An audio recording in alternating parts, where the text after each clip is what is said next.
Dacă consensul cu privire la înlăturarea lui Ceaușescu și a celor din jurul acestuia era stabilit între Est și Vest, inclusiv referitor la căile de realizare, au existat totuși importante nuanțări cu privire la punctul până la care trebuie mers și zona în care să se declanșeze acțiunea.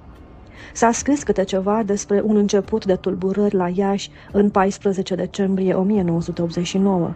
Realitatea este că pregătirile au fost chiar minuțioase și cu importante cheltuieli materiale și umane.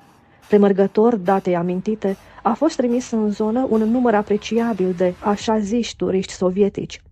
A îngrijorat nu numai numărul mare și prezența nejustificată pentru acel sfârșit de an, dar și faptul că nu mai ieșeau din țară în aceeași proporție cum se întâmpla de regulă. Au fost aduse și s-a încercat răspândirea unei cantități considerabile de manifeste cu conținut anticeaușist